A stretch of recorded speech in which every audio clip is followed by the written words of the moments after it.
Good morning. Good morning, good morning, good morning. I hope everybody was enjoying the smooth stylings and sneak peek into Eric's Spotify list. If you don't know, he's also a fantastic drummer and plays in a legit band. So if you ever want to talk music with Eric, feel free. Welcome to Five's latest webinar. Today we're going to take a look behind your electric bill in PJM, and I am joined by the aforementioned Eric Bratcher. Eric is our Chief Risk Officer and Senior Zoltar. Think about him as like our Chief Economist and Senior Structuring person. Also joined by Jon Moore. Jon Moore is a co-founder. He's our General Counsel and Chief Strategy Officer. The bad news for us hosting here is we're getting old. Well, not Eric as much, but the rest of us a little bit. The good news for you is those years comes with lots of experience with this topic, and specifically lots and lots of years for us spent on the supplier side of the equation back to the beginning of deregulation. So we had to have a very deep understanding of these cost components that we're going to go over today. We were the ones that were designing the products. We had to figure out how to cost each component. We had to figure out how to write the contracts.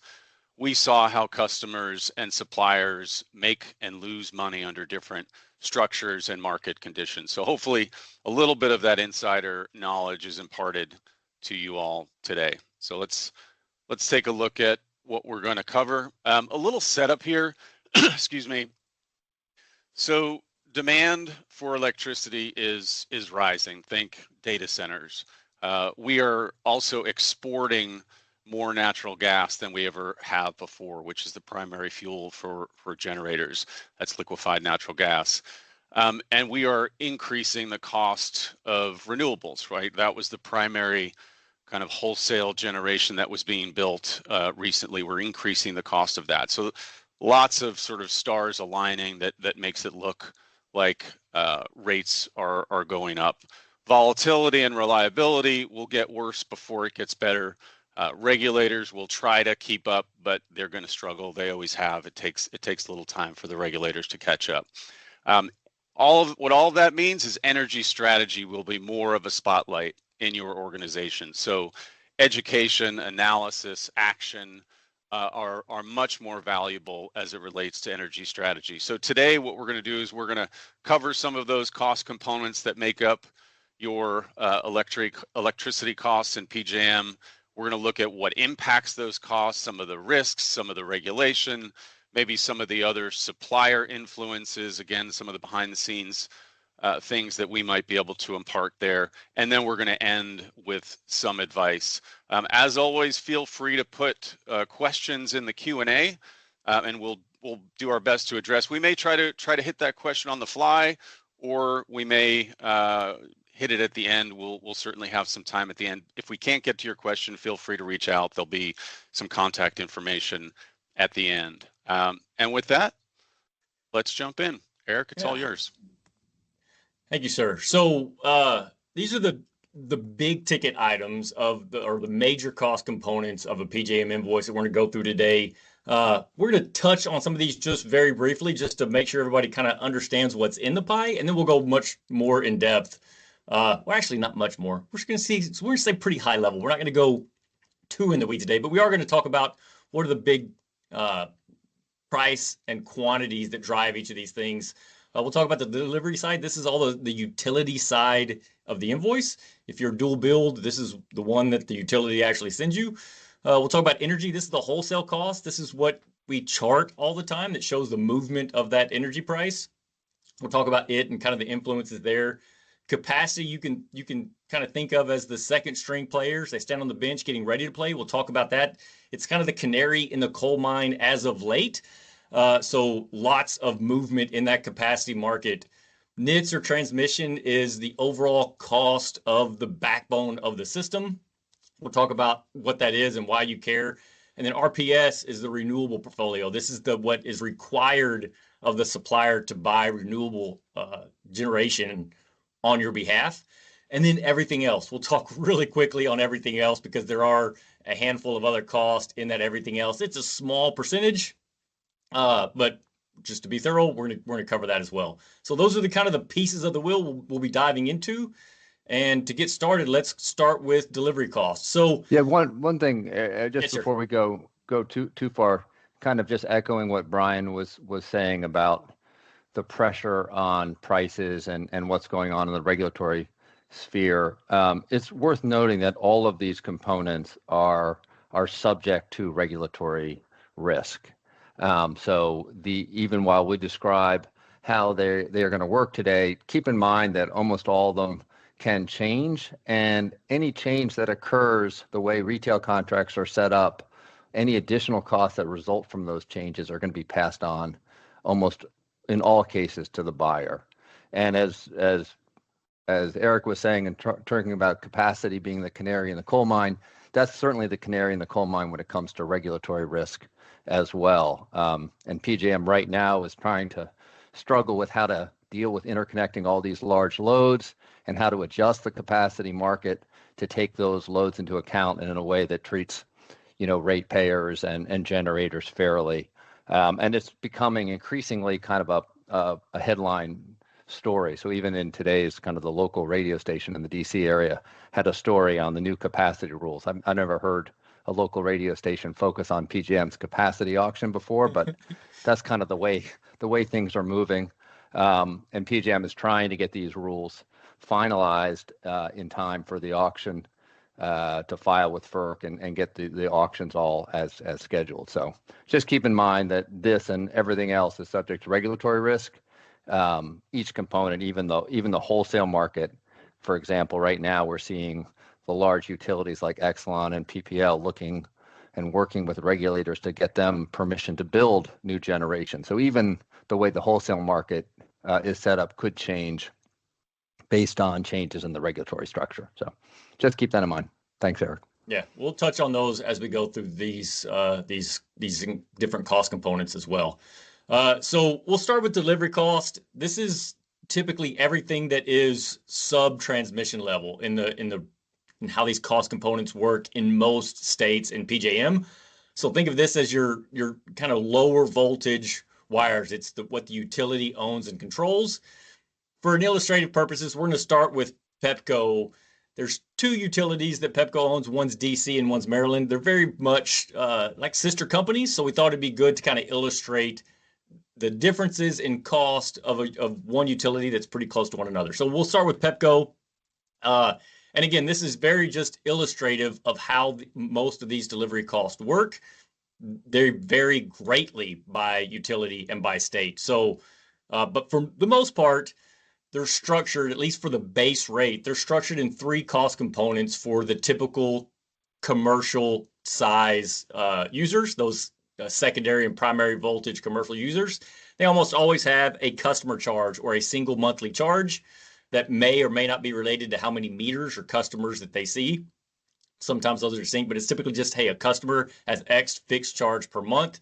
And then they have a KW and a KWH charge. The KWH may be broken up by time of year or time of use, depending on how they have it. Pepco DC and Pepco Maryland have a summer and winter designation. It's just in the current rate tariffs, those rates are the same. So they have the flexibility to use it. They're just not kind of leveraging it right now. And then KW, that 1 hour peak demand of the month, is typically what is multiplied by this KW rate.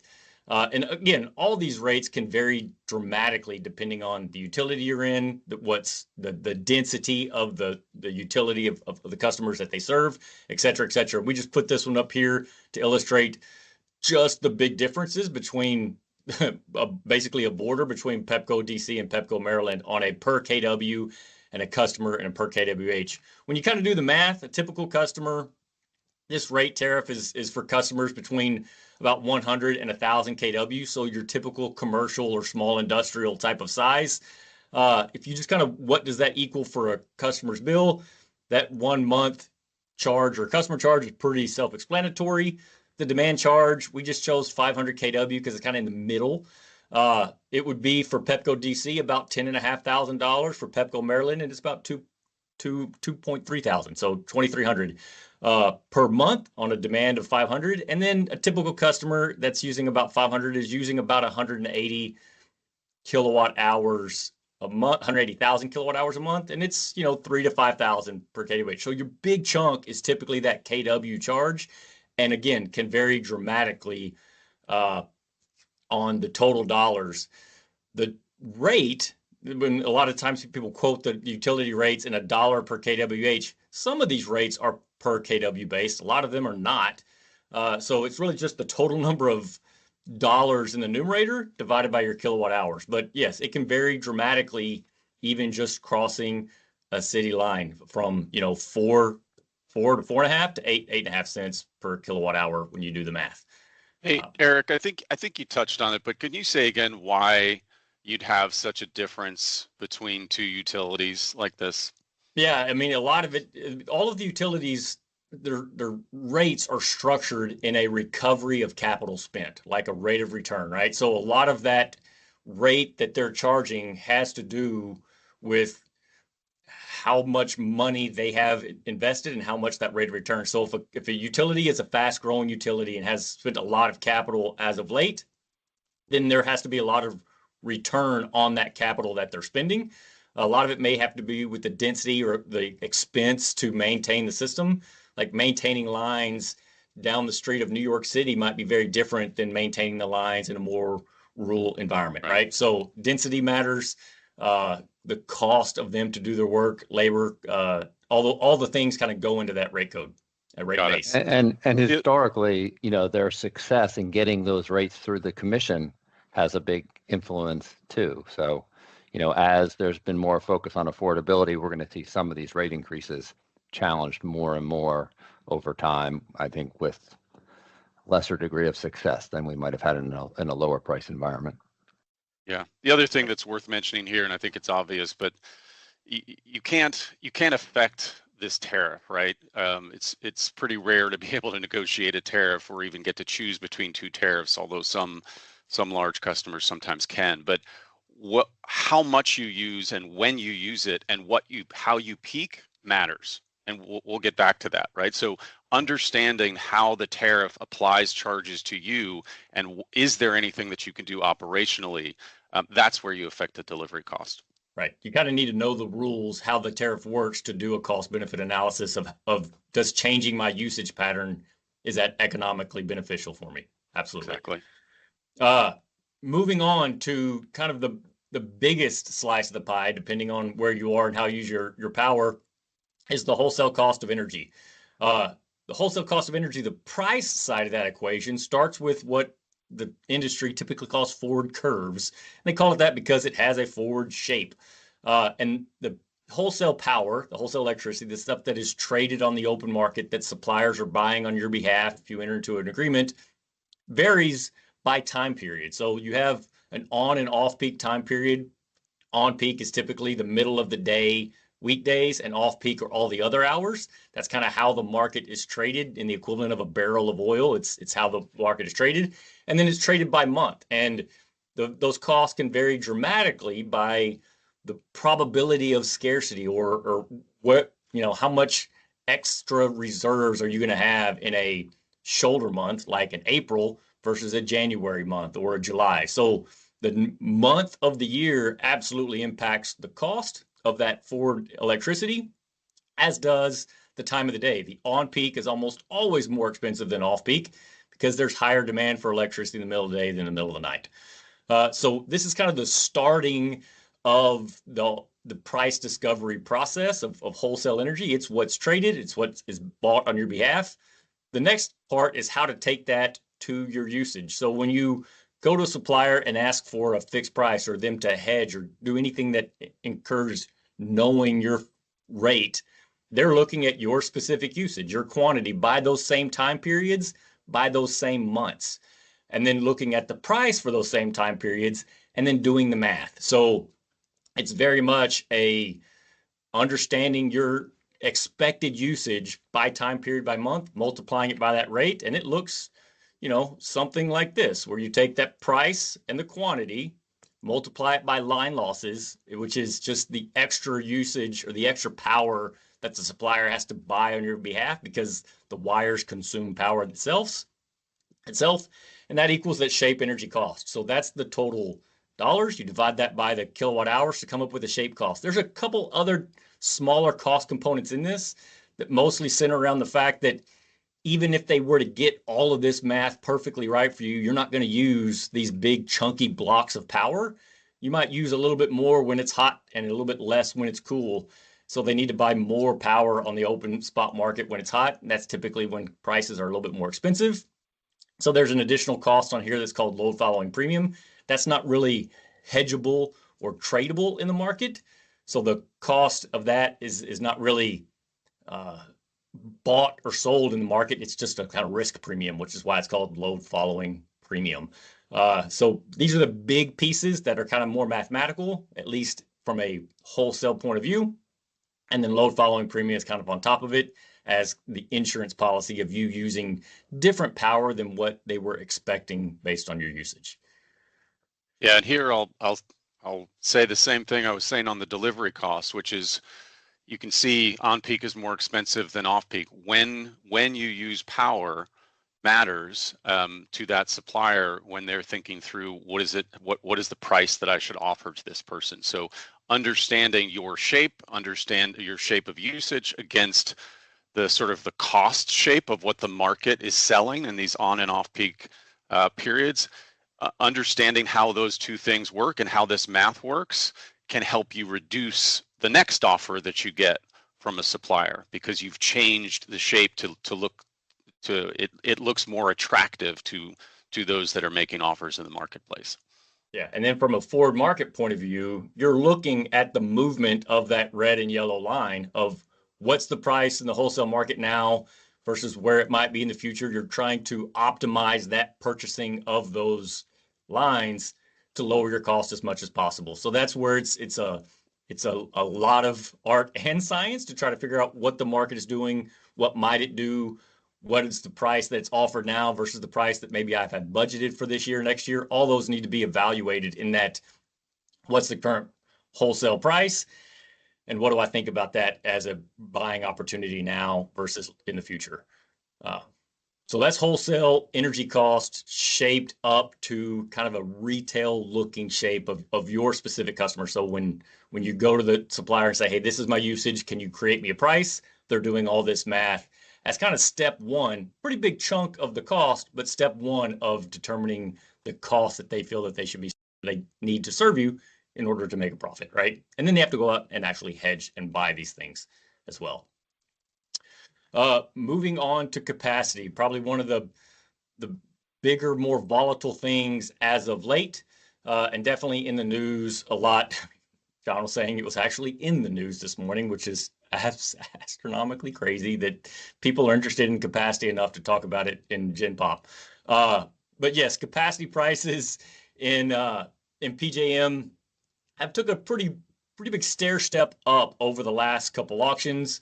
The price for the period that we just left from June 24 to June 25 was about $50 per megawatt per day. And that's how this unit of measure, how the dollars work in the wholesale capacity market. It's paid to suppliers as $1 per megawatt per day that generator is available. You know, it's the equivalent of the football player standing on the sideline being ready to play. He gets paid a fee per day to stand on the sideline. That's a auction cleared price. So everybody on the team gets the same $50 per day to be on the sideline to play. And then if they get called into the game because they need them, then they get paid for the energy that they produce. But from a capacity point of view, it's just the payment to the generators to stand on the sideline in case they're needed. There's lots of penalties if you're standing on the sideline and receive the payment and can't play. So PJM has rules for that, but that's kind of how this works. The auction that just went into effect this past summer stepped up to about $270, and then the auction that cleared for next June took another step up to $329. So that was the the most recent cleared auction that is going to take place or go into effect in June of 2026. That 329 was a regulated ceiling price that was agreed upon by the governor of Pennsylvania and a few other governors on how to limit this thing from being a runaway, like a runaway mine train, a price that is sending an auction that's sending out price signals that aren't really helpful to the market. So it was governed at $329 as a ceiling. The actual clearing price of the auction without that limitation was about $390, so significantly above that ceiling price, which is why it was governed down to $329. The next auction in this time period that's going to take place from the June 27 to June 28 will be held during December. So it'll start about the second week, the first to second week of December, and then those results will be posted the middle of the third week of December, and that will be known. It is highly probable that that auction also clears at that governor limited price of $329, just based on there hasn't been much fundamental change in the market over the past 6 months since the previous auction cleared at $390 and was also governed down to $329. Yeah, and there's the one thing I'll just add in, that cap and floor was the result of a legal challenge at PJM filed by the governor of Pennsylvania. And the governors across PJM are getting increasingly active in following this market because of the dramatic impact it has on rates. So while the next auction, which with the cap and the floor, is scheduled for early December, with all the regulatory proceedings ongoing, I would not be surprised.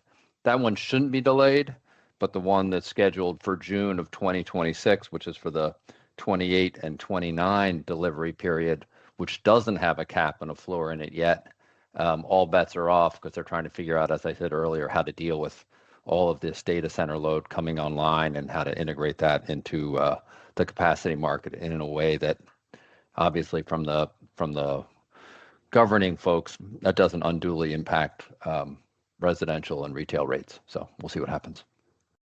Exactly. Yeah, I was Brian. just going to say the other thing that's worth mentioning. I mean, because you can look at this, and I think you alluded to it, but you could look at this and say, why did this happen? Why was there such a big jump? And there's a lot of technical and sort of regulatory sort of things you could say about it. But generally speaking, when a market is feeling constrained, there may not be enough supply to meet the demand. You try to send a build signal to the marketplace, to the generators, right? We would like you to build in our market. Capacity is one of those build signals that they are trying to send to the marketplace saying, hey, we're not sure we're going to have enough generation to meet future demand. Please come in. Yeah. And another problem is that the build signals now are too short in terms of exactly. You're getting the signal too late for a generator to actually come online by 2028 or 2029. It takes kind of 5 years, probably best case, for a gas turbine to get constructed, and nobody has visibility. So the entire auction, the capacity concept is subject to some challenge as well. Yeah, what it has done is reduce the retirements. So back when those prices were very low, we saw retirements because any generator that's active in the market that clears gets the same price, right? That's kind of how it works. All players on the sideline get the same price. Doesn't matter if they're a rookie or a 13-year veteran, they get paid the same price. That also means that 13-year veteran that's standing on the sideline probably isn't going to retire this year because the prices are significantly higher than they have been in the past. So from a short term, that is one of the benefits of the higher prices is it makes it a lot harder to leave the game for anybody that was thinking about it. Meaning you have a generator, it needs, significant capital expenditures to keep it running for another year. You might really look at spending those capital investments to make sure that generator continues to run for the next year or two because it's economically beneficial now. So all of this from a capacity, from your cost point of view, is just the price side of the equation. You don't pay dollars per megawatt day like a generator gets paid. The math for there is a little bit more complicated, and it's based on your obligation or PLC or cap tag.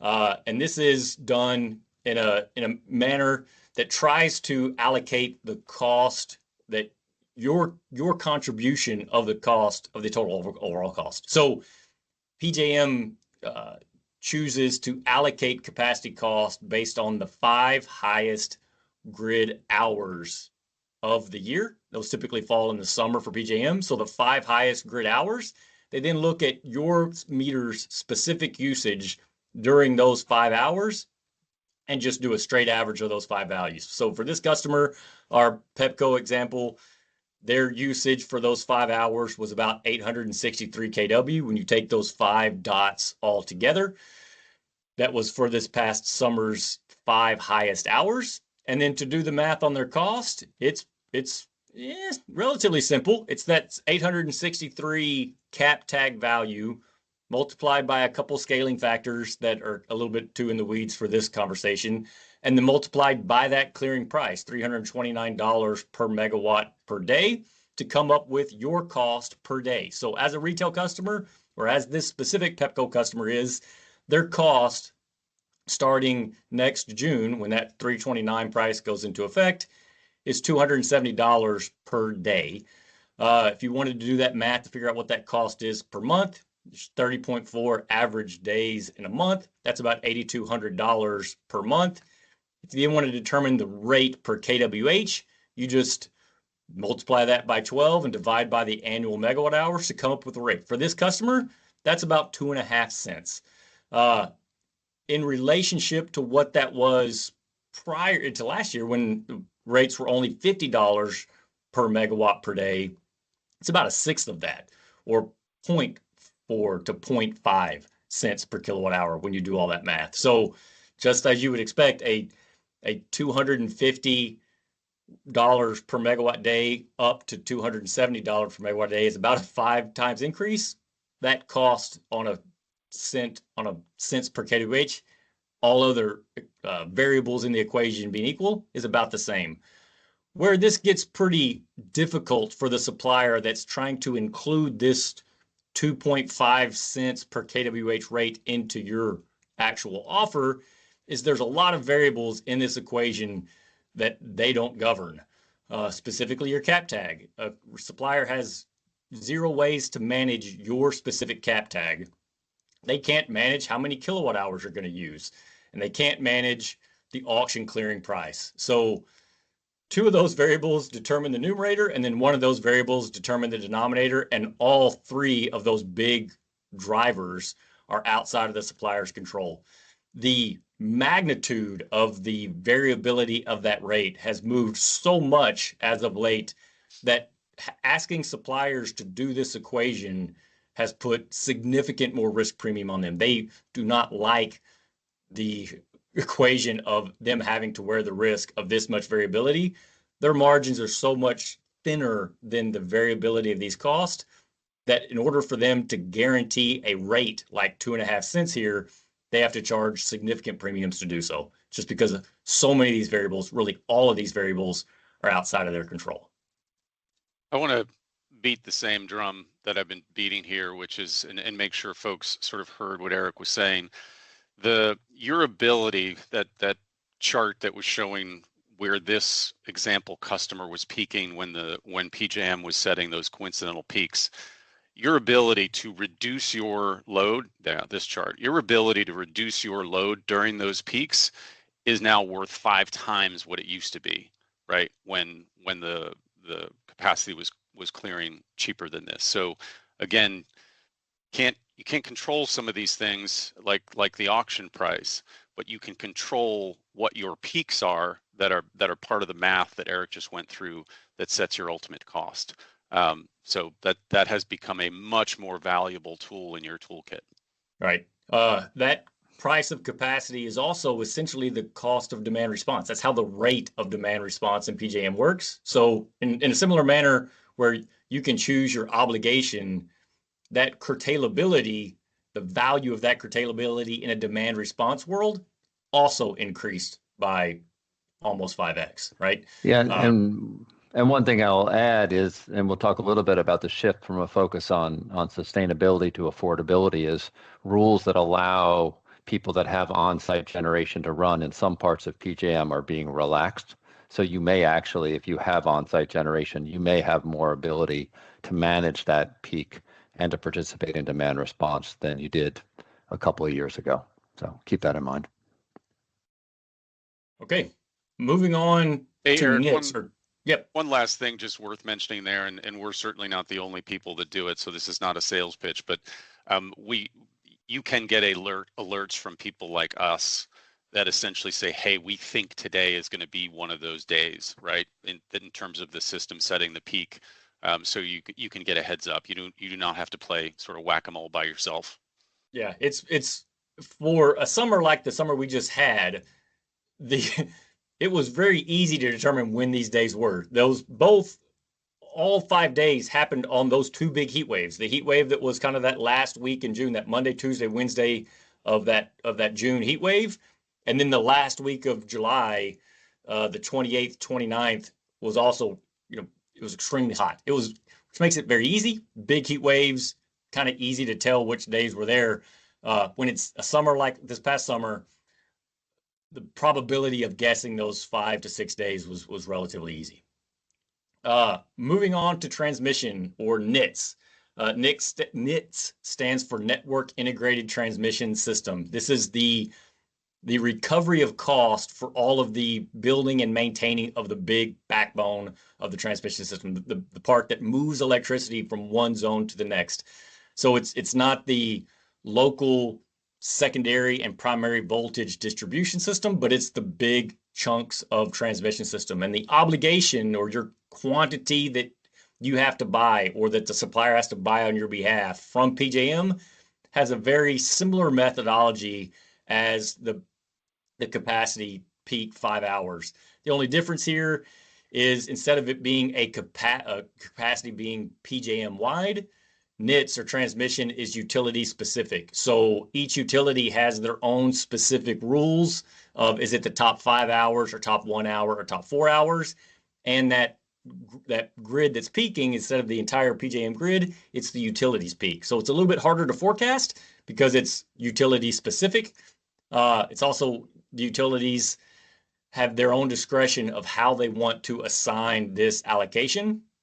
So the top 5 hours isn't always the methodology they use. It is the predominant, but it varies by utility. So if you have a question about your specific NITS PLC obligation, let us know and we'll tell you exactly how your utility does it for you. But for the most part, because it's the predominant one, we'll stick with the top 5 hours. It does that same hour averaging, and for simplicity purposes, we're going to use the same kind of 800, about 800 kW used in the capacity version. So that's the quantity.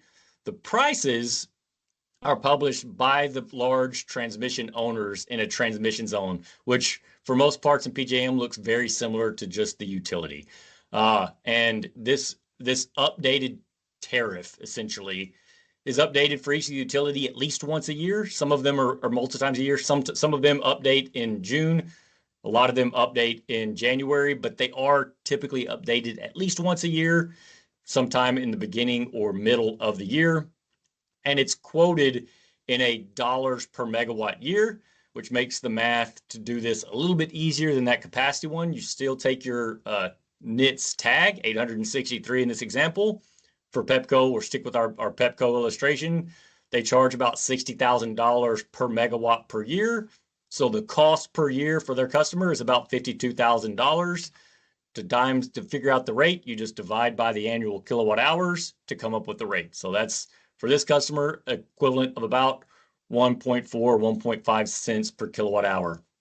Again, from a supplier point of view, there's a lot of variables in this equation that they can't govern, specifically your CAT tag, your obligation, your annual megawatt hours, and the rate that the utility decides that transmission is for this year. In a very similar manner that capacity is hard for a supplier to know the actual cost, when you drive it down to a rate, a kWh-based rate, all three of those equations are outside of the control of the supplier. When it's just a pure cost, that value is the same all year long. That dollar per kW, or dollars per megawatt day, if you were to divide the 52,000 by 365 days, is very easy to calculate and stays constant for that entire 12-month period. So it's relatively easy to budget if you just like, hey, it's $52,000 this year. And I know it because my cap tag is 863. So budgeting is relatively easy.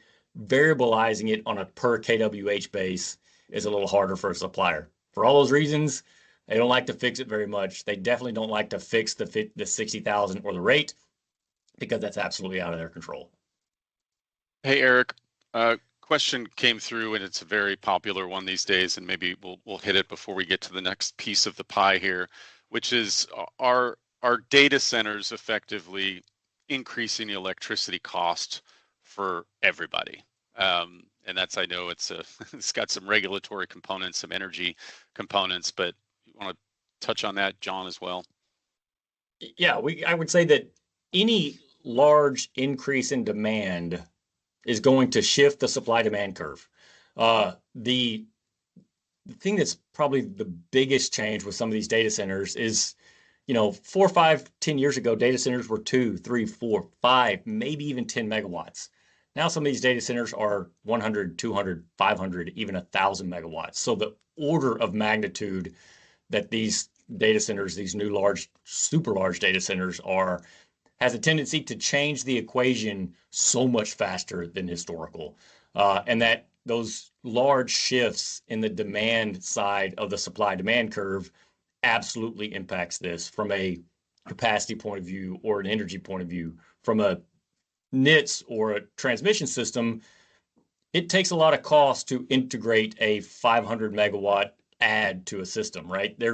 It takes a long time to make sure that the transmission system can handle it, but that's also a very large stair step up in serviceability of that specific location that these data centers are trying to connect to. So they often require a significant investment by the utility, by the transmission owner in that region for this cost. So transmission cost, like all the numbers that are inside these bonds and tariffs, are absolutely impacted by an increase in demand, but they're also impacted by just increased cost of steel and increased cost of aluminum and copper and everything else that is inflationary absolutely impact these costs.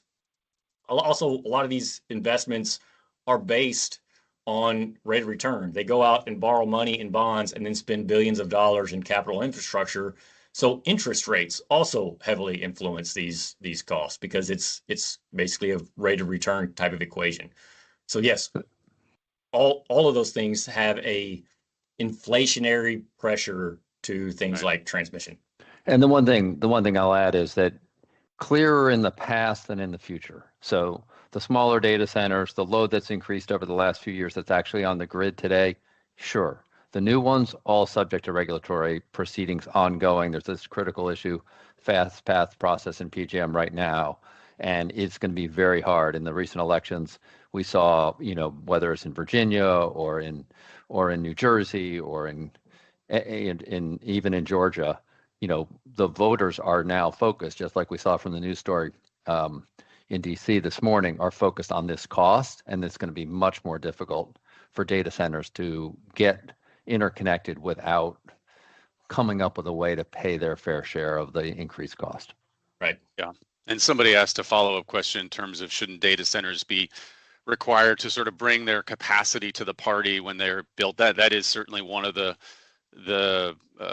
rules one of the or regulations that's being floated out there. So yeah, that's in the mix for sure. There's a lot, and we don't even know. I mean, on top of it, the federal government's in the middle of it. Everyone wants to win the federal government wants to win the AI race. You have all sorts of pressures on this, and the data center owners have trillions of dollars. So handicap it any way you see fit. Right.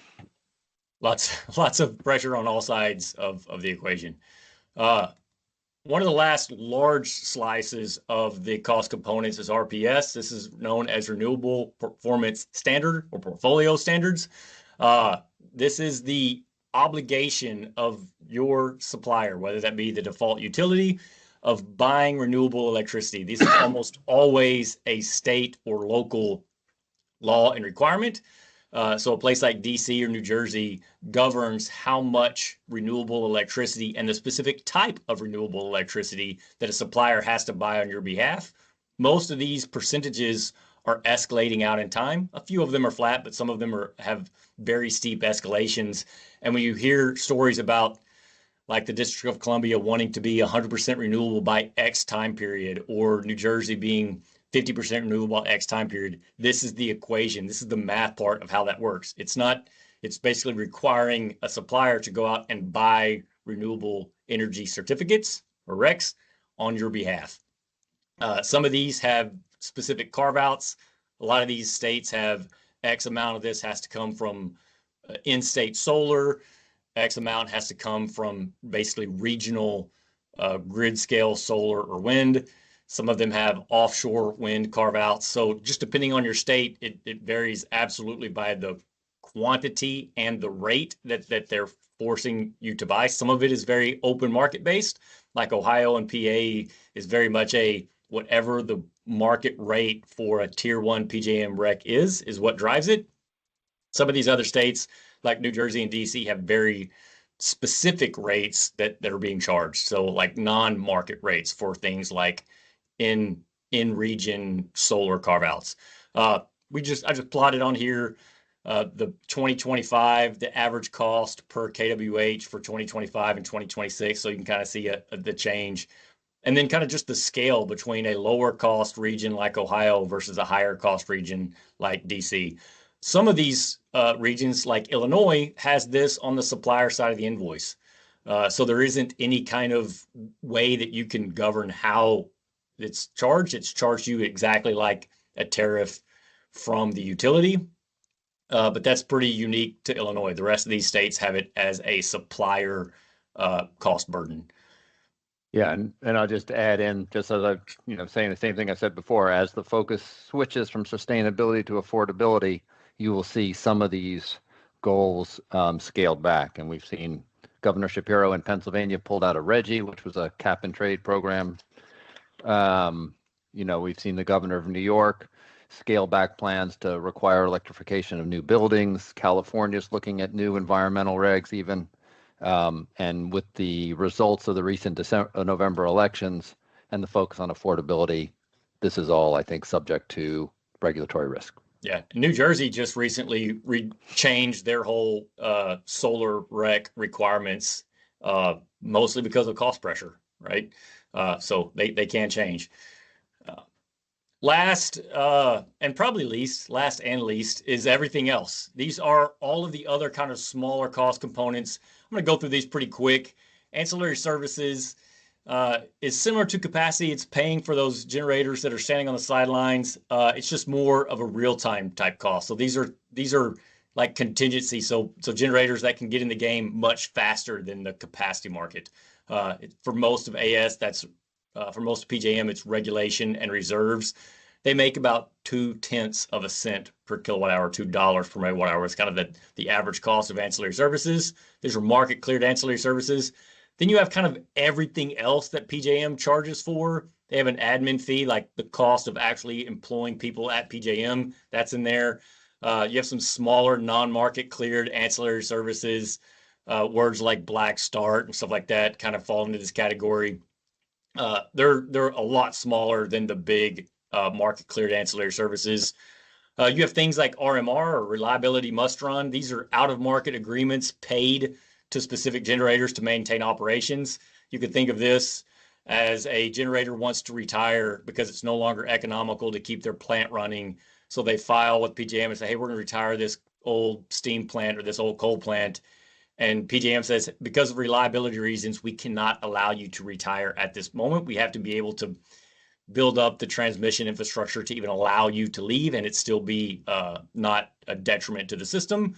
So there's a contract specifically with that generator to stay in the market for X period of time until PJM can basically handle them leaving. This isn't applicable to all generators that leave. It's actually pretty rare, but it is one of those things that it's just an uplift cost from PJM to the rest of the market. And then there's cost to serve. So this is all the things that a supplier does. This is all the cost to recover that. Billing, scheduling, collateral, administrative, sales, and other costs. All of that is included in here. Some of these costs vary by size because it may not cost them more to send an invoice for a 10 megawatt hour customer than it does a 10,000 megawatt hour customer. So some of those costs are variable to size. Some of them are not. Some of them are absolutely a per kWh type rate. So because of that, some of these costs vary by size, but it's typically in the ballpark of 1/10 of a cent to half a cent in all these ranges. So all these things together make up probably the smallest slice of the pie, but have a large number of different kind of cost centers, I guess, right? Cost drivers. Moving on. So Yeah. yeah. Yeah. You want me to take this one, Eric? Yes, sir. So we're going to look at some of the other kind of influences on supplier costs and rates. And just a reminder here, right? There is not a perfect fit between what suppliers buy in the marketplace and what they sell to you, the end user. And every time Eric made a red circle in those previous charts, that was usually a place where there was a mismatch. It wasn't a perfect fit. And that's where premiums and adders come in. Like they have to figure out how to cost for that mismatch. So wanted to run through some of the things that can influence the strength of those premiums and adders. So the first one is, does that supplier own generation?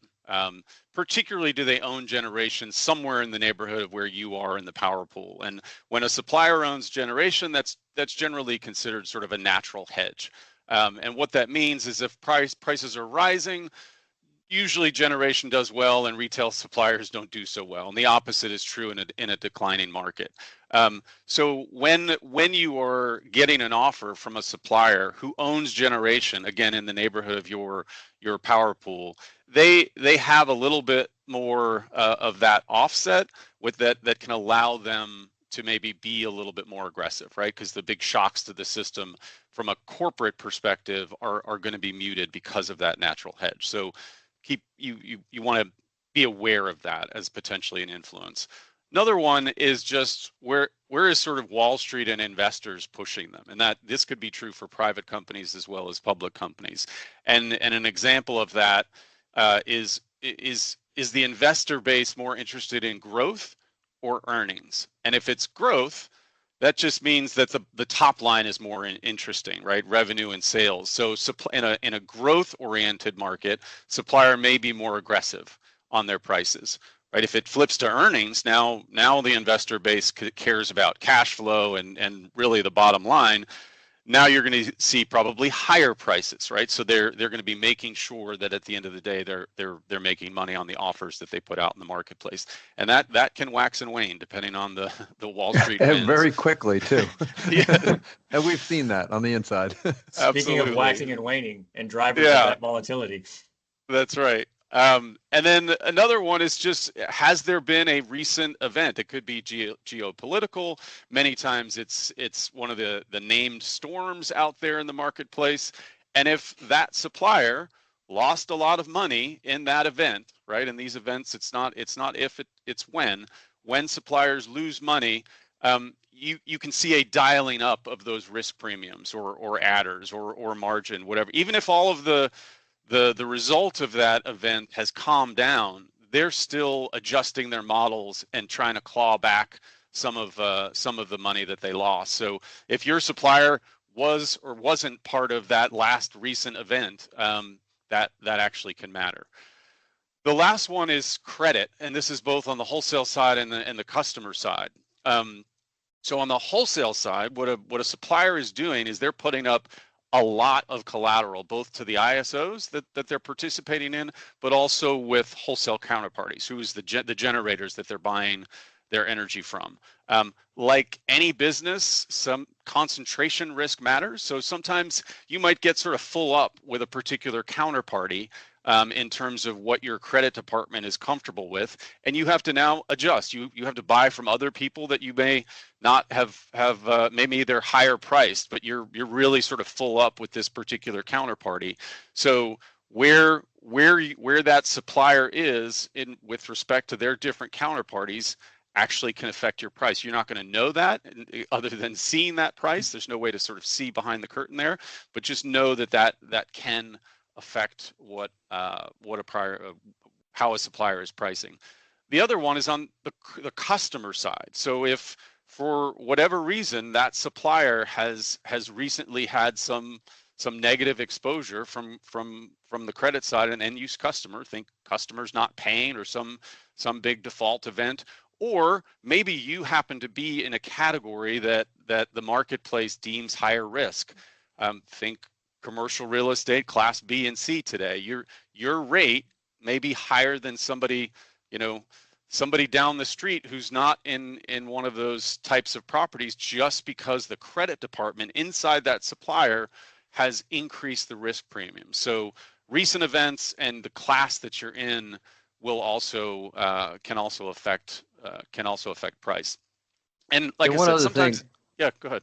Yeah, one of the things I just add also on this point is there's been a lot of consolidation in the generation space, and there's going to be more. So Constellation bought Calpine. NRG is about to buy a whole bunch of gas power plants in PJM from LS Power. So it's increasingly important to look at all suppliers, because sometimes when they consolidate, the factors that Brian is talking about will have an influence. It may work to your advantage working with a big supplier. It may work to your disadvantage, but it's increasingly important, I think, to be talking to multiple counterparties. Yeah, that's exactly the point I was going to make to finish out this slide, which is all of these factors kind of again can change from day to day, from month to month, can change because of mergers and acquisitions. So it is important to continue to sort of test the market, because the supplier that did a particular thing on one day may be very different in their approach the next. History is not a perfect judge in terms of how these suppliers are going to deal with all these premiums and adders.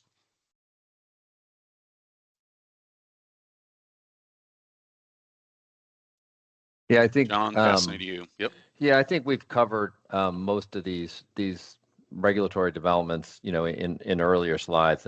Just reiterate that, in any forecast of PJM costs, you need to take into account the risk that these regulatory components or regulatory proceedings will change components. We note a few of them here.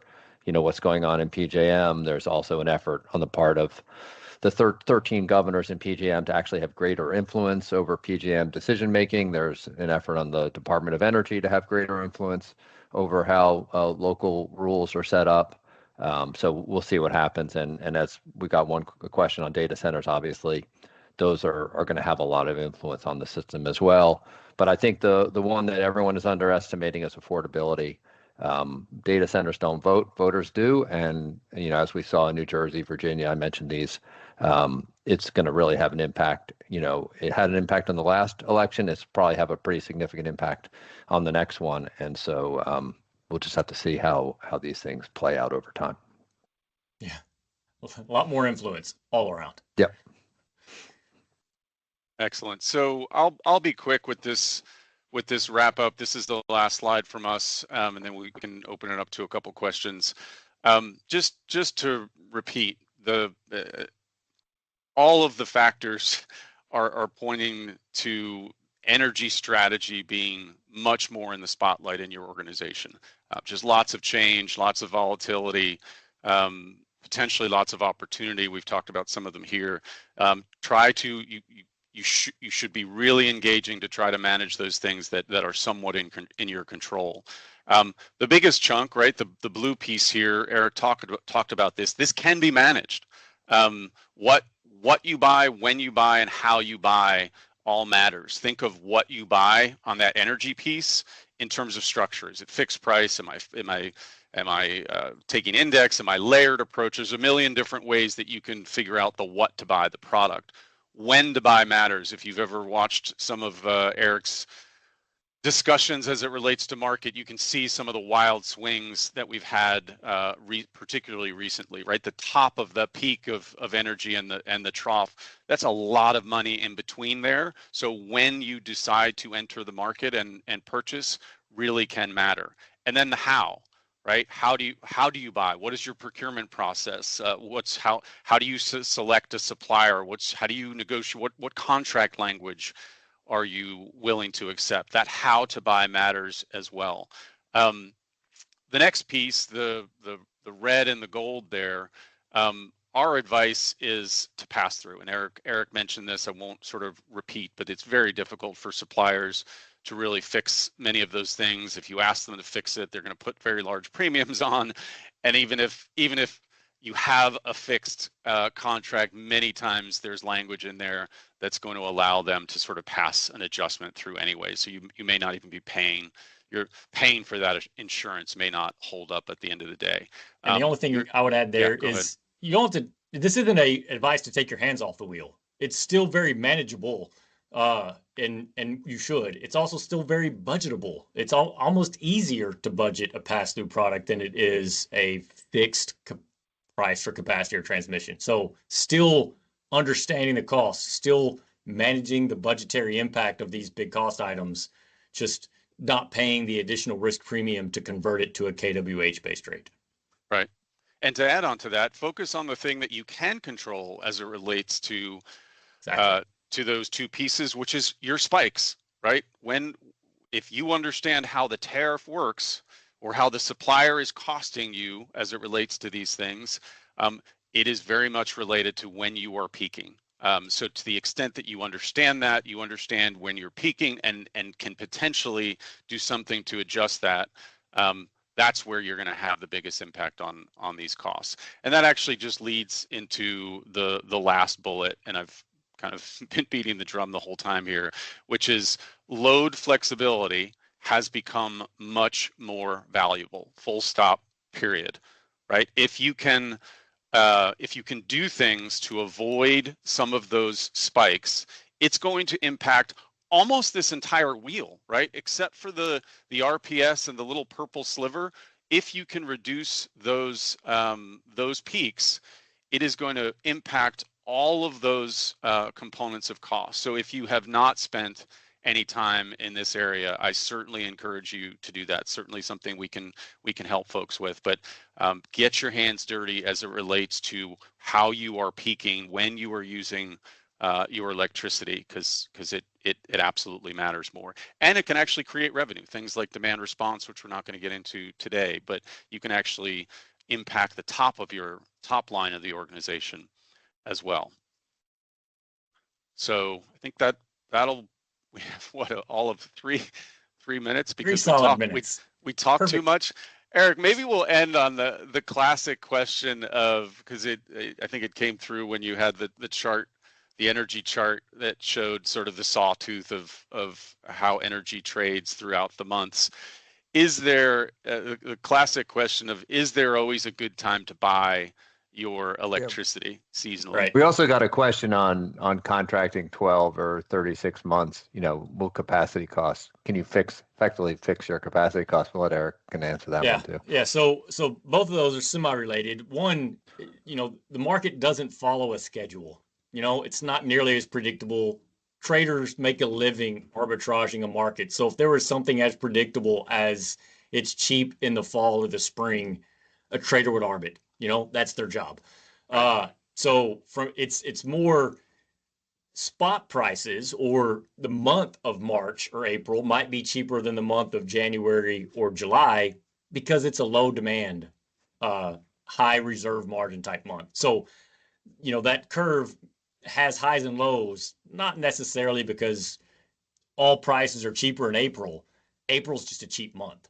It doesn't mean if you bought in April for 12 or 24 months, it's going to be any cheaper than if you bought in August or necessarily. November. Like if you just came out of a colder than normal winter, April's might be the highest month of the entire year, because that's the middle of the, oh my gosh, we just burned a lot of gas. Are we going to have enough by the time winter gets back around, right? The opposite is also true. It's a very warm winter. April and the entire forward curve in April might be the lowest. So in like 2024, April was one of the lowest prices in the month. In 2022, when we actually had a winter, and in 2025, March and April was some of the highest times of the year. So it's not as easy as just saying, hey, what's the cheapest time to buy? The cheapest time to buy is when the market is the cheapest, but it's not as easy to just guess. All right. On that note, we'll have to answer the capacity question another time, or whoever asked that, certainly feel to reach us. But thank you very much for joining us. There's our contact if you need it. On behalf of Eric and Jon, we thank you for tuning in to the webinar. Appreciate it. Thank you all. See everybody next time.